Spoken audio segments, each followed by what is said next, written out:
When was the last time you felt tempted to rip the phone out of your teen's hands?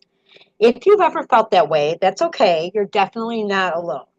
We're here today to talk about strategies that will help reduce the chances of social media use damaging your teen's mental well being and, in turn, hopefully lowering your own stress and worry. I'm Sherry Rogers, a therapist on the Child, Adolescent, and Family team at the Family Institute. And I'm Ben Rosen. I am also a staff therapist on the Child, Adolescent, and Family team at the Family Institute at Northwestern University. So Sherry, I'm curious, how often does something like the scenario you just described come up in your own practice with clients and families? Well, interestingly, I would say about 7 years ago, I would spend about 7 sessions of my day with parents talking about how to get their kids off of Fortnite. And it was a constant. And I think now when I'm hearing Fortnite was so big. it was so big, and parents were really worried it was like never ending. And Mhm. now the thing I'm actually hearing more about is parents' worries about their kids on social media. That so I would say I would spend the same amount of time now talking about social media. What about you? Is it similar to you, Ben? Absolutely. I remember the Fortnite craze. Um, I think at some point there was more concerns about video games, but my experience is very similar to yours. More recently, the concerns are more often about social media in particular. And we know this is not just something that you and I are seeing in our practice, in our own experiences professionally. It's something that's happening, and there's concerns that are being raised on a societal level. So I'm going to read a quote from the Surgeon General's recent advisory. Um, in 2023, the Surgeon General released an advisory around the challenges for teens with social media use. But just last year in 2024, there was a new advisory particularly related to the stress of parenting and the stresses Mm-hmm. that parents today are experiencing. And I'm going to read a quote from that advisory where Mm-hmm. they said that nearly 70% of parents say that parenting now is more difficult than it was 20 years ago, with children's use of technology and social media as the top two cited reasons. And a Mm-hmm. majority of parents of adolescents say that they are somewhat very or extremely worried that their child's use of social media could lead to problems with anxiety or depression. That was 53% of respondents. Lower self-esteem, 54% of respondents. Being harassed or bullied by others, that was also 54% of respondents. Or feeling pressured to act in a certain way, that was 59%. And one more, concerned about exposure to explicit content, that was 71% of respondents that were parents of adolescents. Um, so today we're going to talk about Mm-hmm. how to refrain when you feel that urge to rip that phone out of your teen's hands. And instead, we're going to talk about how to have long-term sustainable strategies for helping your teen navigate social life on social media while still maintaining their well-being.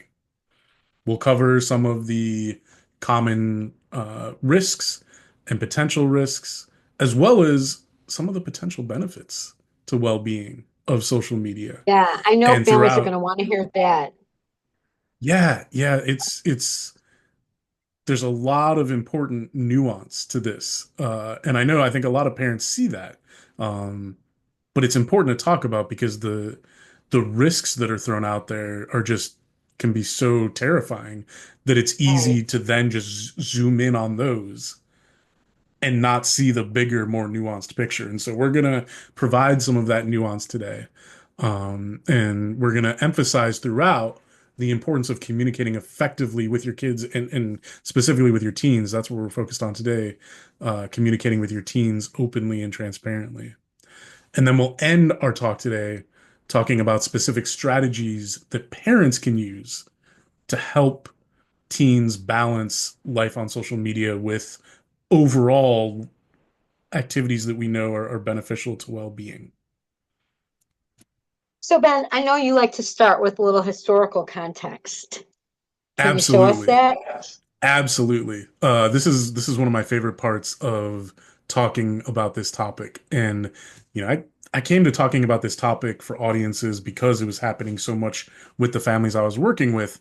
And I wanted to start setting the framework for why there's nuance and to start thinking about the bigger picture and the nuance by giving it a little bit of historical context. So I'm going to see if I am technologically savvy enough to pull this up. When I give this talk, sometimes to audiences, I will throw these quotes up and share that these are things that I have recently heard from parents that I work with about their concerns.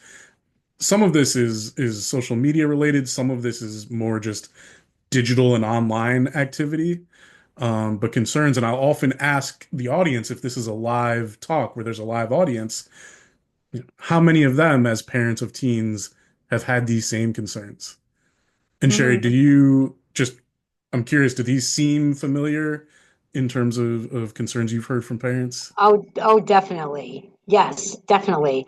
I would say especially the one of because of texting, kids will soon be nothing but transparent heaps of jelly to each other. Like, Sure. especially parents thinking like that isn't how they connected and communicated when they were kids. So it's really, really hard to understand there's a difference now, right? Yes, I see a lot of those. Exactly. And I throw these quotes up because I think they are very relatable, but actually Mhm.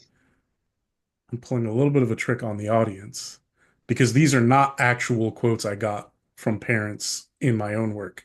These are modified quotes from much longer ago about concerns that folks had about what new technologies at the time were going to do to the next generation. So, for instance, this top one about access to Google will create forgetfulness was not that actual quote. It was actually writing will create forgetfulness. And that was from Oh. Socrates. And Twitter is the most, I gave this presentation back, I guess it's X now.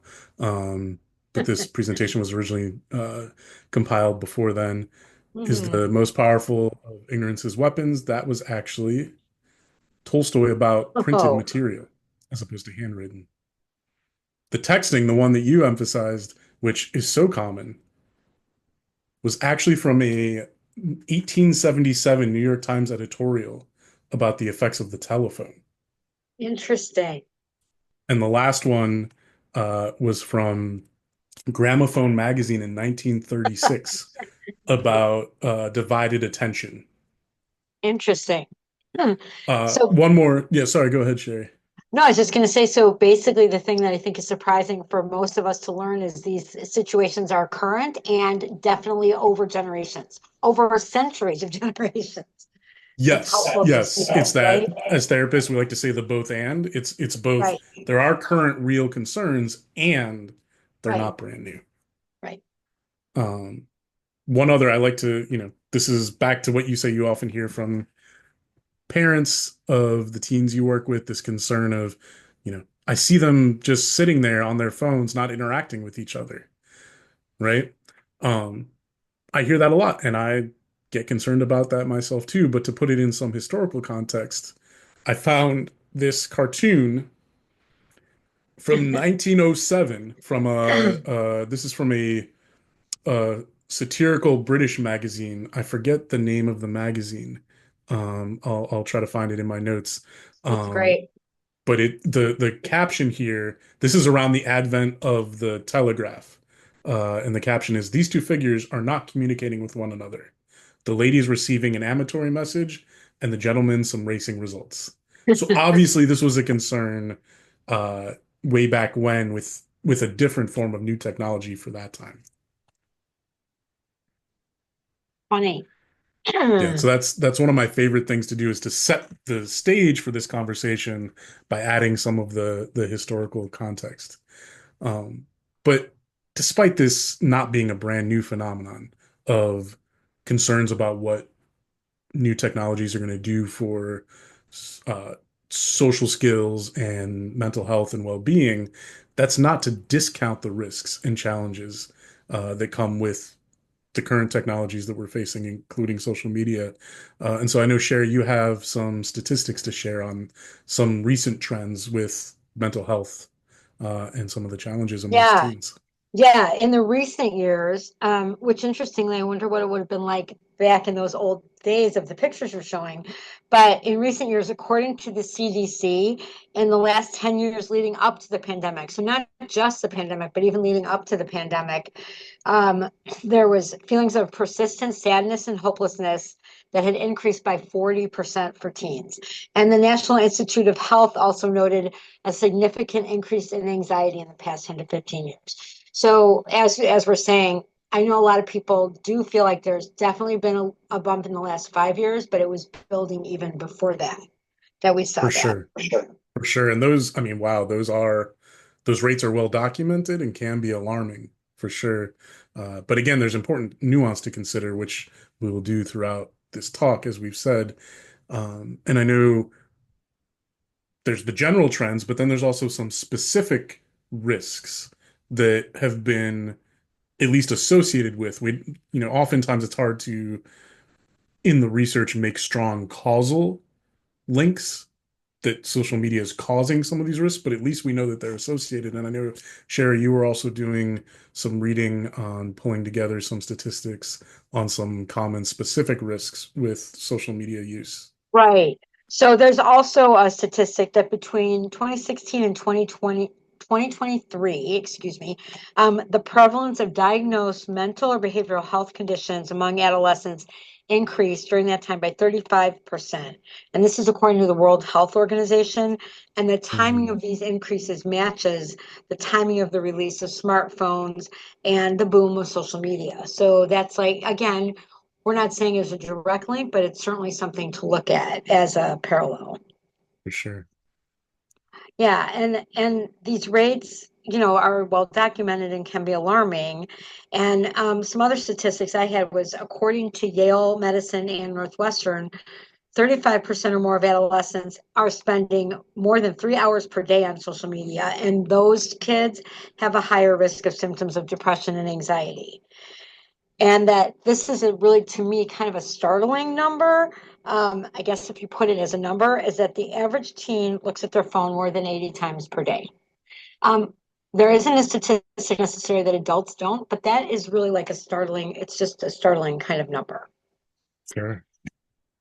And those kind of things can contribute to poor academic performance and sleep deprivation.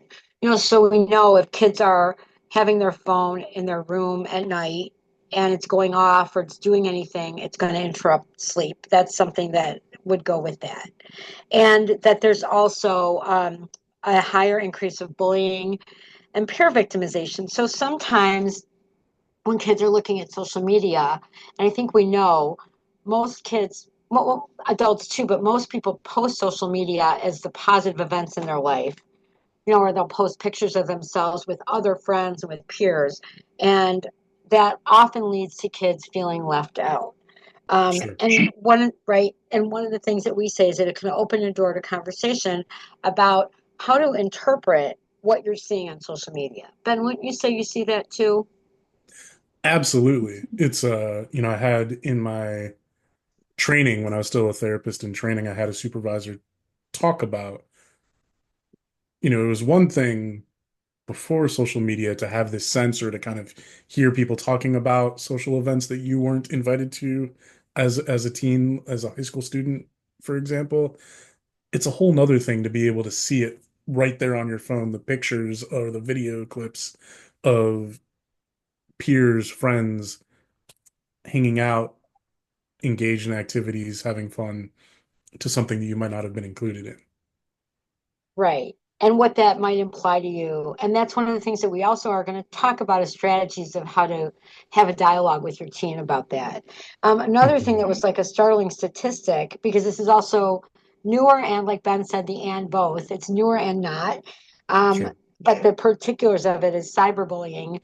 According to the World Health Organization, the statistic for teens is that 1 out of 6 adolescents experience cyberbullying, which is also like a pretty startling, significant number.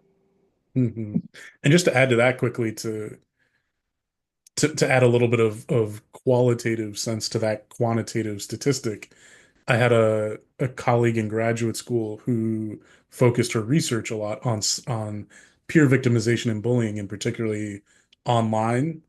And the thing that, I think maybe a lot of folks are thinking about it this way, or it just kind of makes intuitive sense, but it struck me when she first talked about it was that, again, pre-social media, bullying was still a significant risk to mental health and well-being, but there was a time boundary to it in the sense of if you were getting bullied at school, when you got home, you had a reprieve for some time before you went back to school, or winter break, spring break, summer break. Um, Whereas now with social media, and if it's happening online, there's no reprieve. There's no it's happening, could That's be a great happening anyway, point. 24/7. Yeah, that's a great point.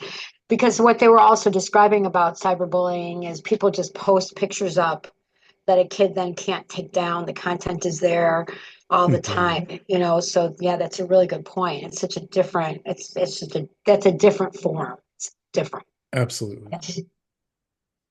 Um, and another thing that is a concern is, and again, we're talking about the concerns now because we know they're there. We know they're real. This is Mhm. part of, this is a thing. So, another thing is that there's also exposure to harmful content.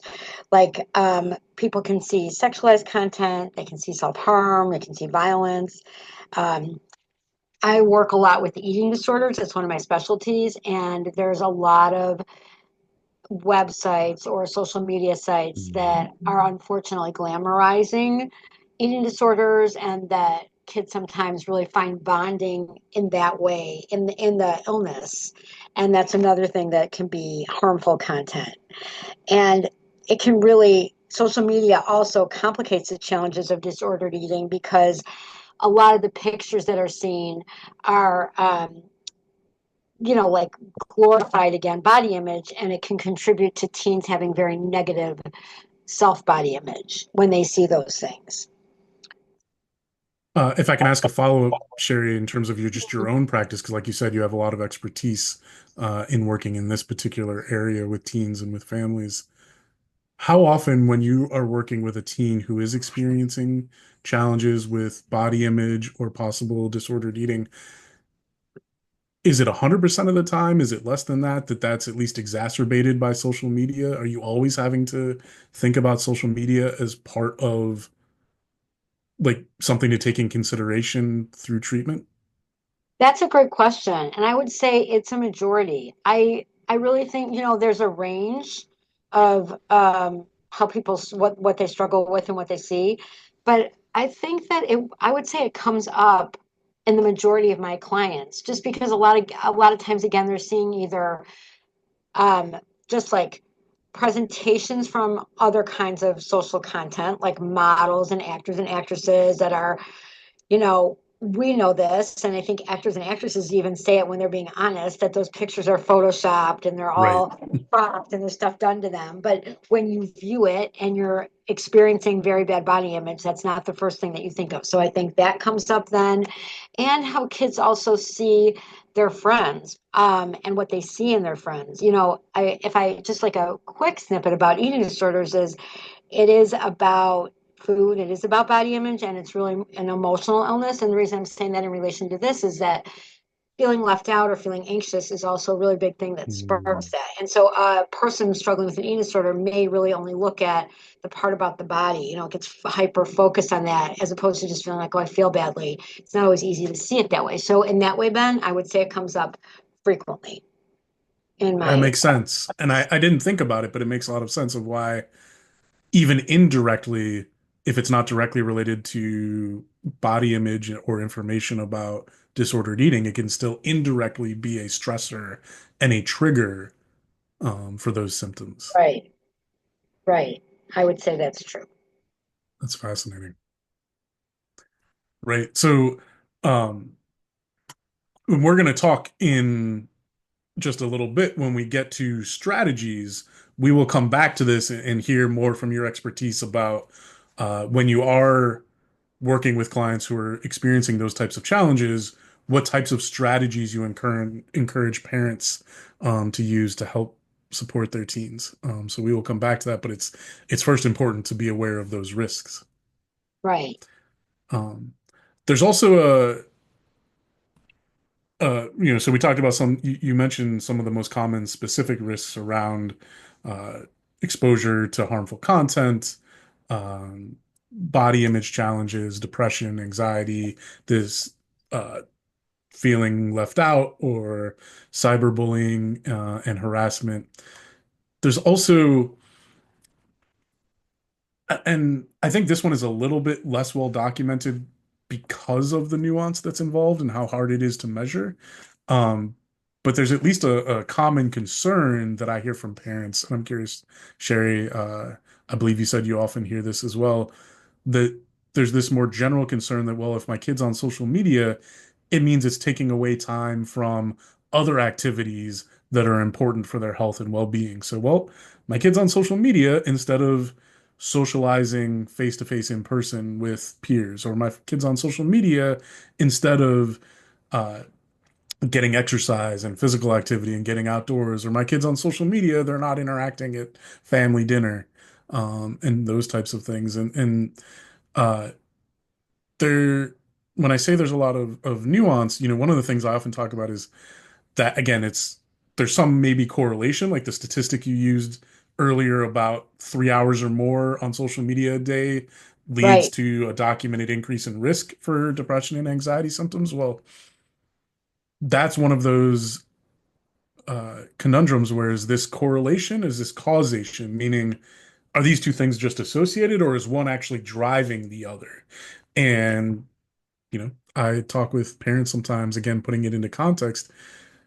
It may be that being on social media for 3 hours is what's driving those higher risks rates for depression and anxiety, or it could be that a child who was already predisposed to depression and anxiety rates and withdrawal from peers and not likely to be as engaged in other activities is now filling their time with social media, whereas pre-social media, maybe they were doing more analog activities, comic book collecting, stamp collecting, other things where the could be less about the specific medium of social media, and it could be more about the more general concern of are we allocating enough time to different activities of health and well-being as opposed to are we just spending too much time on one particular activity that gives a sense of enjoyment and pleasure but then kind of crowds out the space for other activities, such as socializing, physical exercise, all of those things that are necessary for well-being. right. Well, and I think then what you're driving towards, and this is the thing, is the idea of isolation, right? Which we know Yeah, is like a key component for kids of depression and or anxiety. And I think what we're trying to, again, like it's so nuanced, and you're right. I like that you keep using that word because it is, because for some kids they may feel already isolated. So going onto social media feels like a way of coping with that. And I think the other side is, are there kids who then become more isolated because they're drawn into this and away from other activities, right? So it's exactly. really a lot about finding balance. Like I know of some clients I have, and Ben, you might know this too, but I have some clients, teens, who definitely enjoy their social media and they like it, and they also have a lot of other interests, so they sort of police themselves. I don't know if that's like the right word. I don't mean they're doing that, but they get bored in their social media Hmm. because they have other interests, so I feel like when people can have that balance and have things outside of the things they love, and they do that, I think that's a really, to me, that's like a goal, right, of like Hmm. a healthy way to say, yes, I can do this sometimes. The way, as we said, or in the early part of this conversation, people have done through generations, and that it not become their only source of socializing or their only source of mental well-being, like as you put it. Yeah, I think that's a great and really important distinction you made, even back to the concept of isolation. And is it that a teen is already feeling isolated and so is gravitating towards social media, or is it the use of social media that's then generating this sense of isolation and perpetuating it? Uh, and it's so nuanced that it's not even an either or of that. It's probably Right. some combination and some weaving of those different layers and different factors.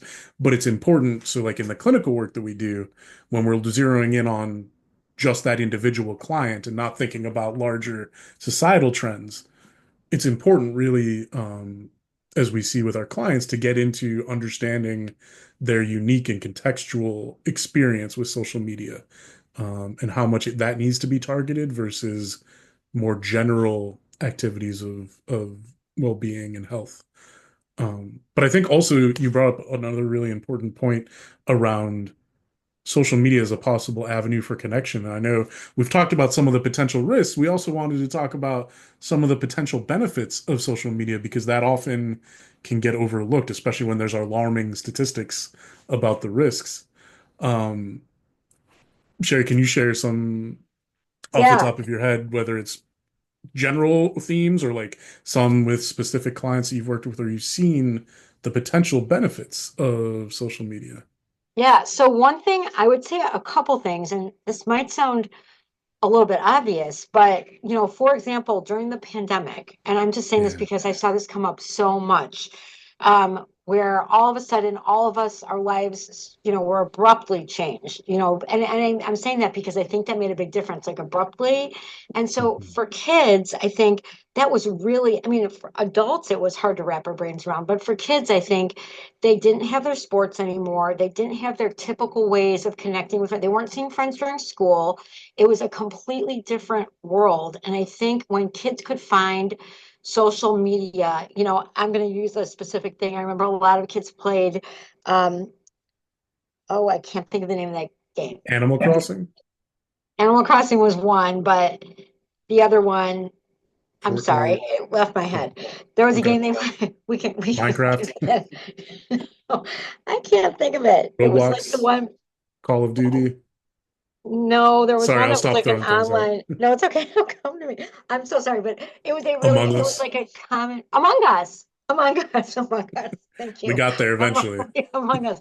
That I saw a lot of teens playing Among Us, and they were finding like a connection again with their friends. It was literally the only way that kids could do that. I saw kids be really, really creative, like with doing stuff like in their room with their friends doing something in their own room too, but like combining a Zoom, combining some kind of like technology and social media and putting that together. And I thought that was one time. And I also see a lot of clients, and Ben, I think you probably do too, of teens who really struggle with anxiety and Yeah, really do feel like they can make a connection to other kids who may also feel somewhat isolated, may enjoy a game that is online for them, and they're connecting, and it's a genuine connection for them. So in that way, it is positive. for What about sure. you? What do you think? Yeah, I agree. I think I see very similar trends to what you were describing. And I even think back to pre-pandemic because I think once everything shut down for COVID, there was much more wider acceptance of this is just how our kids need to stay connected. But you point out some really great examples of just how beneficial and important that was.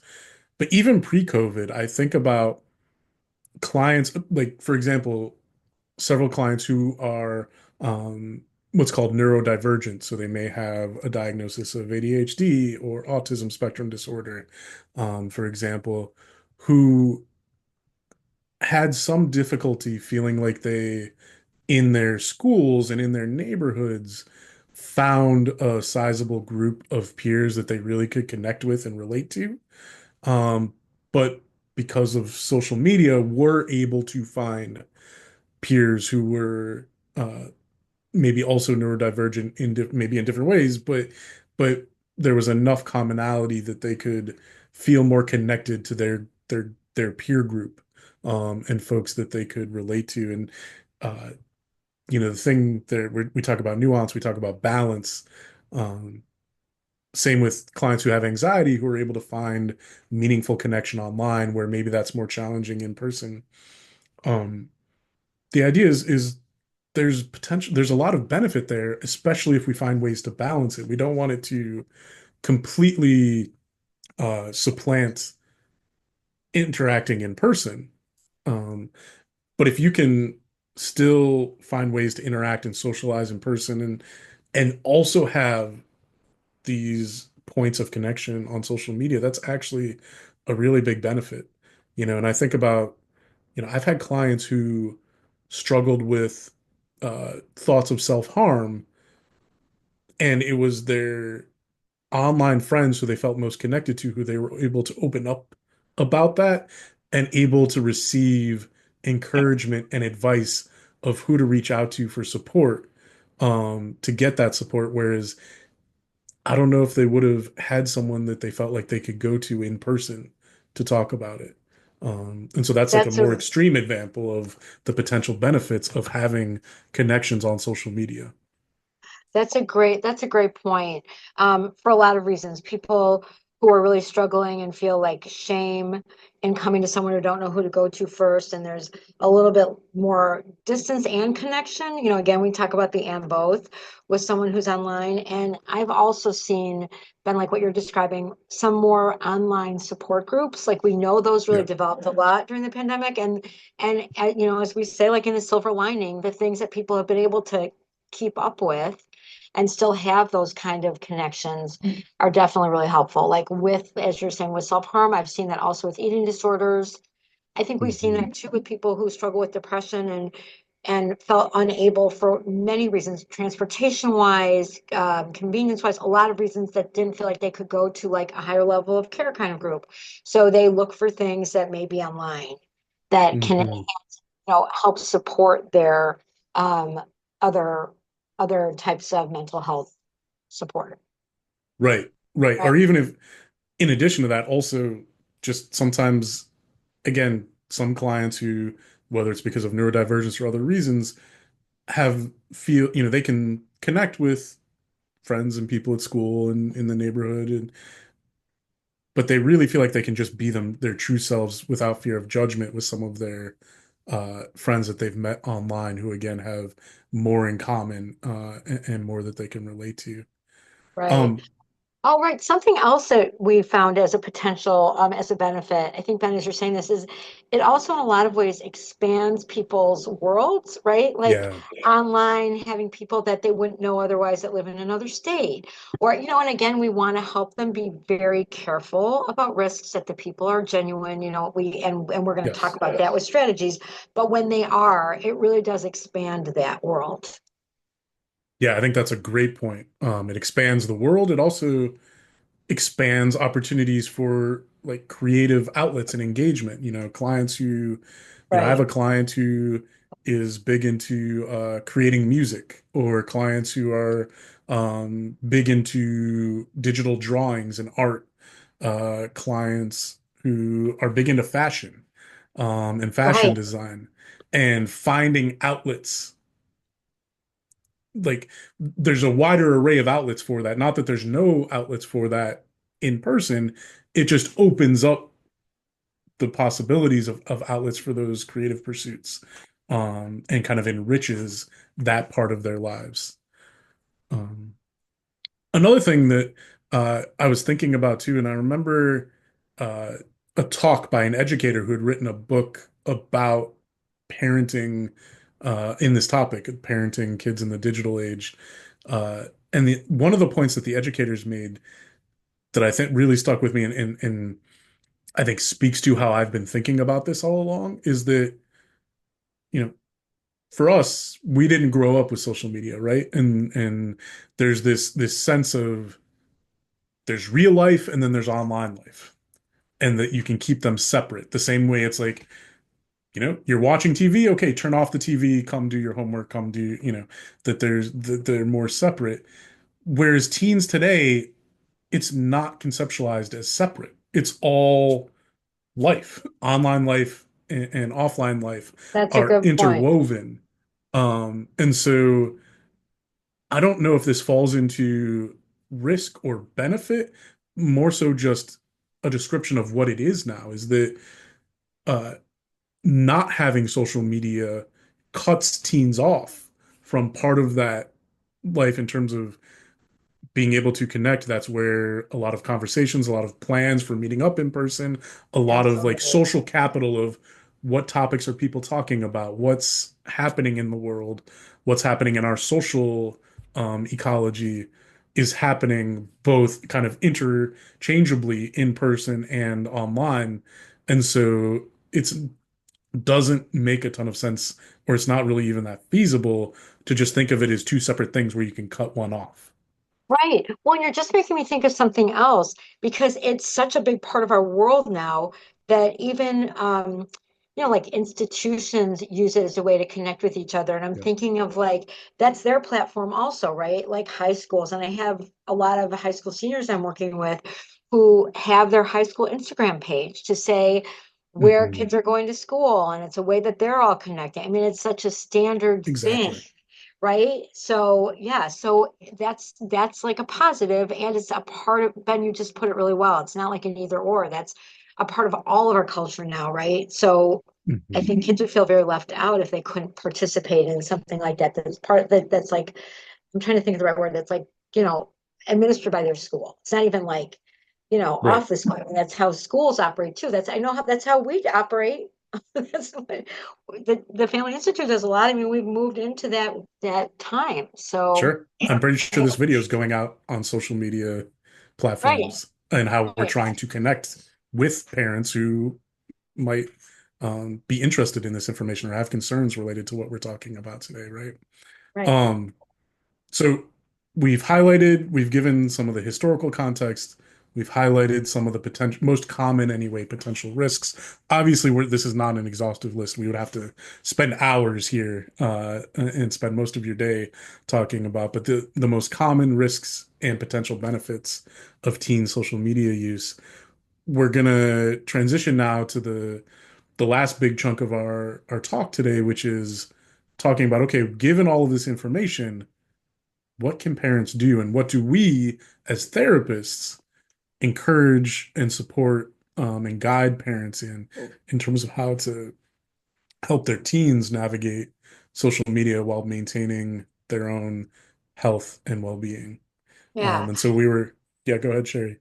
No, I was just gonna say, so I know, Ben, this comes up a lot in my practice, and I think parents want more than one type of strategy other than just yanking Yeah, the phone out of their kids' hands, right? So right. what are some of the things that you feel like you help parents work on? What are some strategies that you feel like work? Right. Well, the first thing uh, that I pay attention to is that, well, okay, let me actually back up. The very first thing I do is I just want to listen and understand the concerns of the parents who I'm meeting with around what they're seeing, what they're perceiving, what they're hearing from their kid or from other parents of friends, and really just to hear how they're feeling and what their concerns, what their worries are, so that we're starting from a place of really feeling like I have a handle on understanding their particular experience and concerns. So we start there. But then we move into starting with setting the stage of, for all the reasons we've described earlier, in the vast majority of cases, like abstinence from social media is just not feasible and may not even be recommended or healthy. But even if it was, it may just not be feasible. And so we try to get on the same page about that. And if we're on the same page about that, then we can move on to talking about what are ways to channel social media use in a way that tries to minimize those common risks and amplify as much as possible the potential benefits, and to find that balance that protects kids' health, mental health, and well-being. But I know I said the vast majority of cases, kind of like a hard break and abstinence from social media is not feasible or even encouraged. But there are more rare or kind of a narrow definition of situations where that is important. And I'm wondering if Sherry, you can speak to some of those specific situations where we might encourage more of a hard break from social media. Yeah, so I was talking a little bit ago about clients that are struggling with eating disorders in particular. And when people are in early recovery, there are some sites and social media that can actually be really harmful to their recovery.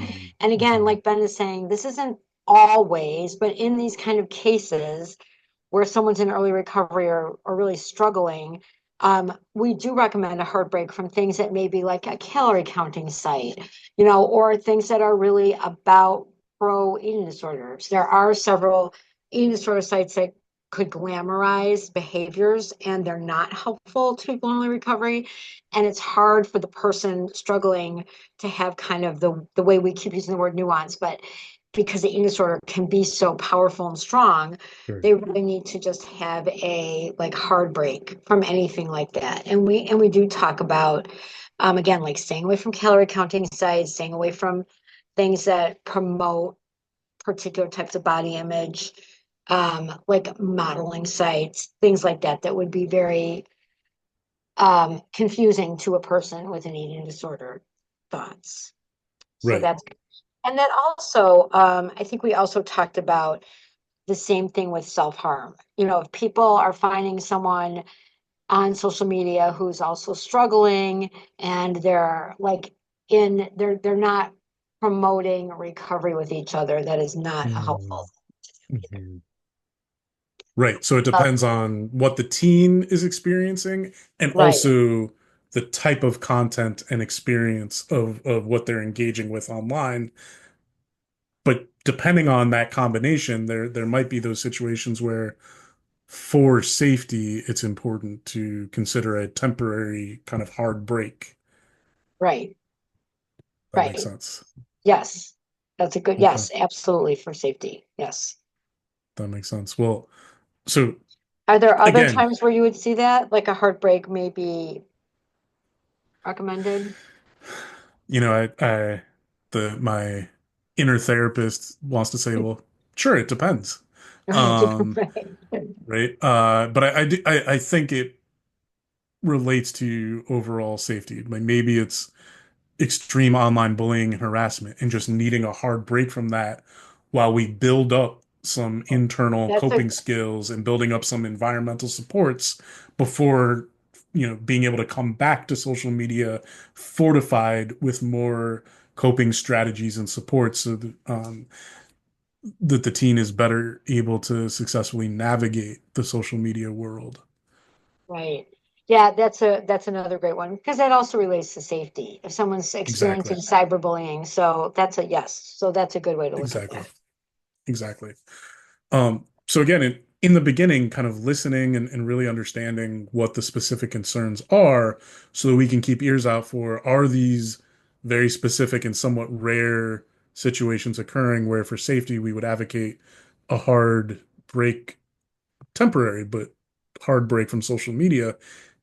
If not, for all other situations, again, we're trying to look at how do we support healthy social media use and healthy offline activities. And one of the Right, first things when I'm going into that with parents uh, is if one of the concerns is that there's not enough of the healthy offline activities happening, that it's not as effective to try to boost those just by decreasing the amount of time that your teen is allowed to be on social media. Because it's not this, okay, as long as you take this away, then this is just going to happen naturally. right, Also, with teens, like many other topics, it's going to be more effective and long-term sustainable to have a collaboration rather than this top-down, just I'm going to tell you exactly what you need to do in all aspects. Um, right. and so if Something that we was coming are, to my mind, Ben, as you were saying that, is one thing we want to help parents avoid regarding this is a power struggle. Because, yes, like, for anything like this, where there's benefits and negatives, or where kids aren't seeing it the same way, we don't really want to create a Romeo and Juliet about social media. Um, and like to not create a power struggle. It's like Ben saying, not the top down, but how to find, a conversation and dialogue about it. right. And especially, to highlight, we're talking about with teens here. Um, Not necessarily true to social media because maybe preteens and younger aren't on social media, but they're still online somewhere. Um, Right. and so for those younger ages, there may be a little bit more of that top down and kind of scaffolding up to being able to practice being responsible, making good decisions, how to interpret messages you're seeing online, all of those things, so that you've laid that groundwork ahead of time, so that by the time your child is a teenager or an adolescent, they're in a better position to have that collaboration with you as a parent. Absolutely. Because hopefully, what you're establishing with your child is, let's say a child with all the best intentions is looking at things that they feel like are safe. They're doing things that they've seen that are standard, not out of the ordinary, and then they stumble into something that is alarming them, or that actually does feel unsafe, or that has signs of any cyberbullying. The biggest thing we want is for them to feel like they can come to you and say, you know what, mom and or dad, I have been looking at this and this is what happened, and whatever it is, we'd rather that they can tell you than feel like, oh no, I wasn't supposed to do this to begin with and now I'm going to get in trouble. We want to have the opportunity in general that they can come to you, and I'm not even talking about something that has to be extremely unsafe. It can just be uncomfortable. It can be something they're not sure about, Just whatever it is that off-putting. we want. Yes, yeah, anything that we want them to feel like they, so when you've built that up and been saying like, oh, if this comes up, we want to help you find a way to look at that or to cope with it, has been saying, here's a strategy, as opposed to like, just don't do it. If folks take nothing else away from this talk, please take away what Sherry just said about the biggest goal is that if your teen is coming across something troubling, off-putting, even unsafe, we want to have already established enough collaboration and co-engagement that your teen feels comfortable coming to you to talk about it. That's probably the number one takeaway. So I'm really glad that you highlighted that. Um, Real quickly, I wanted to share. There's a really good resource. I'm gonna try to share it on the screen. This is a media tool through the American Academy of Pediatrics that is fosters that collaborative planning for like a family media plan. So I put our names in here. We're Ben and Sherry from the TFI family, and we're This both is great. teenagers, high school stage, uh, and you can then look at, okay, what priorities are we going to focus on? And they say down here, the tip is select just a few to start, and then you can kind of come back and add more later or update for specific, like maybe something's different on the weekends or vacation. But they already kind of suggest ones based on like the age, because if back here, if we were putting in different ages, they would suggest possibly different priorities as options. But pick two, three, four of these to start with, and then you come over here for balance. So again, the idea is not to just limit. I think a long time ago, and this is through the American Academy of Pediatrics. At one time, that organization used to suggest a specific time limit on like being online, not specific to social media, but just screen time, I think it was. And it was a hard 2 hours. Uh, but through more research and just getting to understand the nuance better, it became pretty clear that a hard limit, one, wasn't necessarily appropriate or helpful Mm-hmm. for a lot of folks. And two, it missed a lot of the nuance. And three, it just wasn't feasible. Um, and so it's much more about not having a specific limit, but instead making sure you're also protecting time for offline activities of wellness and health. So planning screen, which are Ben and Sherry both? Is it just one or the other that we're going to do? Are we going to track some online activities and talk about what's happening? Again, we recommend that happens at younger ages, and then you kind of give more freedom and loosen the reins as you go. Um, Participating activities available in the community. Uh, there's several to look here. Different ways we're communicating as a family about what's happening and what you're experiencing on social media. I'm going to skip through. So this is related to teaching Mm-hmm. your kid to be a good digital citizen, Mm-hmm. how to show empathy and respect and compassion, but also a plan to deal with things like cyberbullying if it comes up. These are also related to being a good digital citizen, thinking about privacy or oversharing. Um, they even use it here, ways to be a good digital citizen. Right. Um, Thinking about, okay, we're not putting a specific time limit on social media, but are there some screen-free zones? Like certain dinners every night we're going to have, that's a screen-free zone, or every dinner every night, it's a screen-free zone. Is bedtime? Hmm. Is it when we're shop? Is it on the way to school? And each family can kind of decide what fits best for them. And then, things like homework. Is social media interfering with sleep, with, socializing in person, choosing good content and being aware of, or being able to discern and teaching that skill to discern the quality of the content. And I think, I don't remember if it's in here, but something I want to make sure I don't forget to mention is part of the nuance, part of what we're looking at also is not just quantity, we're looking at quality of engagement. So passive scrolling for 3 hours is much different than active engagement for 3 hours. Right. Especially depending on what we're engaging with. Is it, to connect to peers who we can relate to? Is it to, engage on those outlets for creative work? Um, or is it engaging on some of the unhealthy stuff like self-harm, right? We need to be really paying attention to what it is. But healthy engagement is very different than passive scrolling. So I want to make sure I mention Right. that.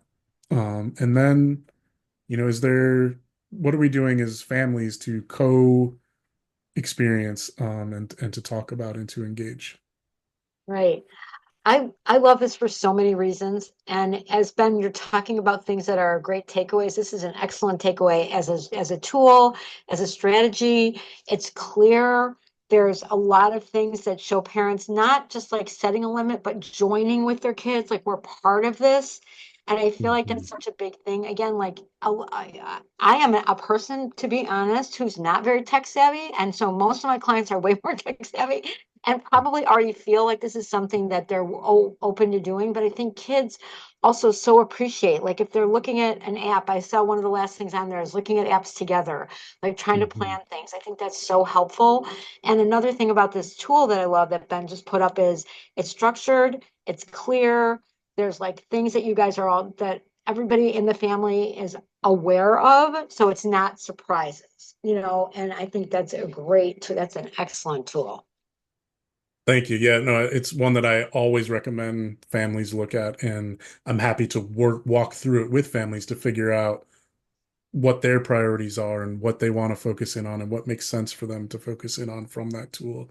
But yeah, like you said, it highlights it's not just arbitrary time limit on social media. It's what else are we doing to encourage positive engagement in all sorts of healthy activities? It's, we're not setting limits for our teens, we're setting limits with them and collaborating and building a sense of trust. We are helping to scaffold for them how to interpret and make sense of material and information that they come across online. We're helping them prioritize connection and emotional safety, but also being savvy enough to think about uh, privacy and oversharing and risks associated with that. We're trying to help teach social media literacy and how to discern the quality Right. of information. There was also, I'll share real quick,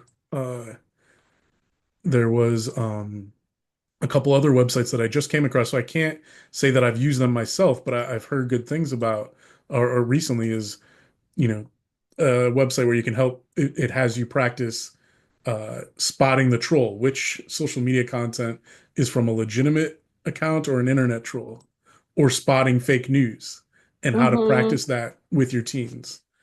Um, so again, it's teaching these skills for being able to boost what is most healthy and beneficial about social media, to recognize the signs that it may be vending or veering, I should say, into a less than healthy experience, and then how to intervene. Yeah. One thing I haven't hit on, I just want to say before I forget, sorry. So there's all these things you can do with your teen, something that I always want to make sure I remind parents, and sometimes parents are thinking about it, sometimes they're not, is it's also very, very important as parents to model our own healthy use of social media because, Right, you know, whether we think our kids are noticing or not, they almost always are, and they're paying attention. And if we are talking about all these things and working with our teens on how they're using social media, but we're doing it very differently, that's going to limit the effectiveness of what we're trying to do. So we really need to make sure we're modeling healthy social media use ourselves as parents. right. That's a really good point. And kids really do notice that. Like Mhm. kids definitely notice that. As we talk about modeling in many other things, this is the same as what we model in general, right? So that Exactly. is an excellent point. So we've gone through kind of just the concept of social media use with teens, the historical context of some of the worries and concerns, potential risks, potential benefits, and strategies that we often encourage parents to use. And the idea is by setting these strategies in motion and having this as a kind of a foundation. It's not something we do once. It's an ongoing process. Um, that it will help parents in navigating their own stress and worries about their kids. It will help parents feel like they have a foundation of confidence in their teens' ability to navigate social media in a healthy way, to come to you as their parent if there is a concern, and for you as a parent to have a sense of, okay, these are the specific risk factors that I really need to keep an eye out for.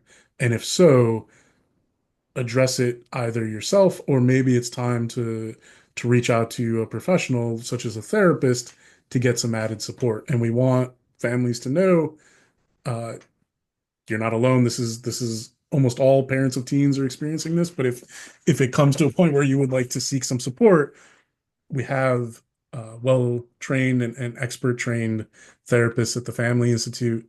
We are happy to provide a support. We are very focused on not just uh, individual therapy with kids and teens, but working with the family and working with parents and the stress that comes from parenting and helping parents. I think the term that gets used often is parent coaching, helping support parents and how, because if your kid's coming to us for therapy, we'll see them usually once a week for an hour. You're with your child every hour of every day, pretty much. And so Right, we can be here to help support you and give you some guidance on how to navigate it to help your child's chances of success in terms of well-being and health, but also as a parent, kind of bring down some of your own stress. Um, so I will share just in case it will be helpful for anyone back to, at the Family Institute, if you just go to our website and on the homepage, click Get Started, you can see some information on what we offer. And then getting started with number one, it's just you can call our client care team at this number with option two, or you can even hmm. book online to try to get connected to a therapist. Yes. Sherry, And I, this was it. I really enjoyed being able to have this conversation with you today. yeah, Ben, so did I. And I loved your ideas, and I'm really glad that we were able to do this. And I think the biggest thing that we both are saying, and I like that you kept using the word nuance, is we know all parenting issues are complicated, and this world of social Yeah, media is really complicated. So you're not alone. That's one thing we exactly. want you to know. You're not alone. Awesome. Thank you, Ben. Great to spend time with you, Sherry. Take care. You too.